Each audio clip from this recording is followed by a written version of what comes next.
Ni jiko kwa ajili ya vifaranga vya kuku, kwamba matumizi yake ni kwamba unachukua mkaa ulio mzuri, yani safi, usiwe na magamba au kitu chochote kile cha kusababisha yani moshi kwenye moto ukishawaka.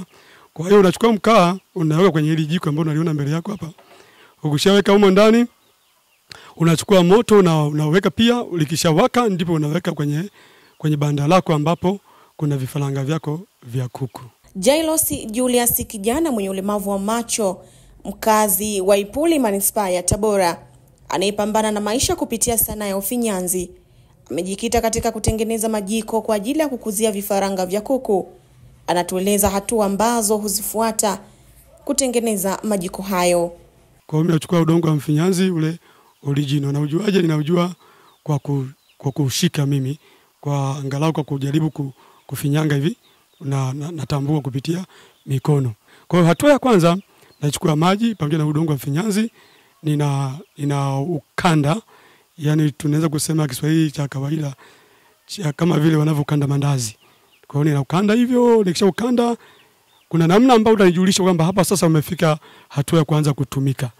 Kwa hiyo ukishafika hatua hiyo kwanza kutumika, ndipo na uchukua udongo naanza kutengeneza hili jiko. Hili jiko ambalo liko mbele yako ndio naanza kulitengeneza umbo la mpira. Nikishatengeneza umbo la mpira, tayari mimi naanza kuvuta pale katikati. Natoboa kidogo, naanza kuvuta kwenda juu. Nikishavuta hiyo nakuwa tayari ni hatua ya kwanza.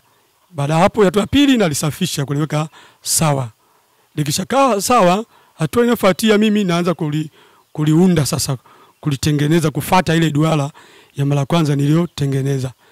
Kwa hiyo nishasafisha nje na nasafisha ndani, baadaye narudi kutengeneza umbo la mtungi. Kwa wale wanafahamu mitungi ya maji ya kunywa. Kwa hiyo lakini haifiki stage hiyo, narudisha kidogo kwenye stage ya chungu kile cha mlenda. Nikishafika hatua hiyo, lakini haifiki kwenye hatua hiyo pia tena, kuna namna ambayo inakuwa mimi naiweka sawa, japokuwa inaendana kidogo lakini napishana.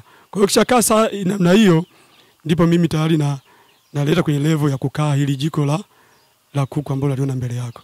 Jailos, mwenye uzoefu wa zaidi ya miaka 10 kwenye kazi hiyo, ulemavu haujamzuia kufikia ndoto zake, bali umeibua fursa ya kumwezesha kuendesha maisha yake bila kumtegemea mtu yeyote.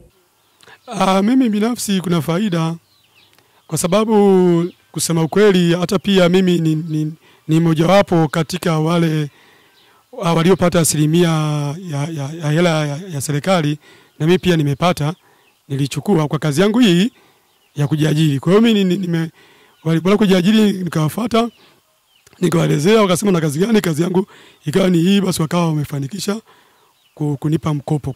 Mkopo nimechukua Manispaa. Tena sio mara kwanza, hii ni mara pili nimechukua. Umahiri wake katika kutengeneza majiko hayo ya kukuzia vifaranga vya kuku umewavutia watu wengi, hususani wafugaji wa kuku. Haya majiko kwa kweli yana faida sana.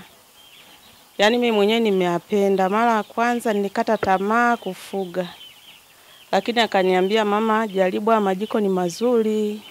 Akanitengenezea moja, akawa amenipa. Hilo moja alionitengenezea nikatutolesha kuku wangu, vifaranga wangu. Akanielekeza namna kuwatunza, nimewawekea huu moto kupitia hili jiko, yani wamekuwa wote. Hakuna hata mmoja aliyokufa. Haya majiko mimi mwenyewe kwa kweli nayapenda. Na napenda tu sana, na naamini maana tayari nimeshaona mafanikio yake ni mazuri. Kuku wangu hao hapa kama hivi mnavyowaona, ndio niliokuuza mara ya kwanza. Hii ndio mara ya kwanza kutumia majiko, na ndio ambao nimekuza. Licha ya changamoto alizonazo, Jailos anahitaji msaada kufanikisha ndoto zake katika kazi hiyo. Nyuma yangu ni kwamba mimi ninapokuwa nimeshatengeneza tayari sana nafika hatua ya kuchoma, kama natumia kuni, ninahitaji mtu wa kusimamia wakati wa kuchoma, ili kuangalia kwamba kuni zimetoka nje ya moto. Kwa hiyo anakuwa yeye kazi yake anazisogeza. Lakini kama nitatumia pumba, hamna changamoto yoyote, kwa sababu pumba ninatengeneza sehemu maalum yani inajenga sehemu ambayo ya kuchomea, kwamba nadumbukiza mle ndani, naweka natanguliza kwanza pumba yenyewe napanga juu yake, hapo ndipo unajua kumwaga pumba juu yake, basi nikiwasha moto basi haina usumbufu. Kwa hiyo ni usumbufu ni ile tu ninapotumia na kuni. Kwa mfano mimi changamoto yangu hapa mimi ni ile ya soko. Soko kwangu mimi ni changamoto, yani kupata sehemu maalum ya kwamba sasa hapa ndipo mteja yote anaweza kaja kanifikia. Kwa hiyo asilimia kubwa wateja wangu mimi ni wale ambao tunakuwa tunawasiliana kwa njia ya simu, bwana nahitaji jiko, uko wapi, napatikana wapi, ndio anakuja. Lakini kama ningekuwa na sehemu yangu maalum nzuri kabisa, labda tuseme tuashum labda sokoni vile, nikipata nafasi kama sokoni pale, inakuwa pia ni sehemu nzuri, inakuwa nimeisogelea jamii kwa ukubwa zaidi.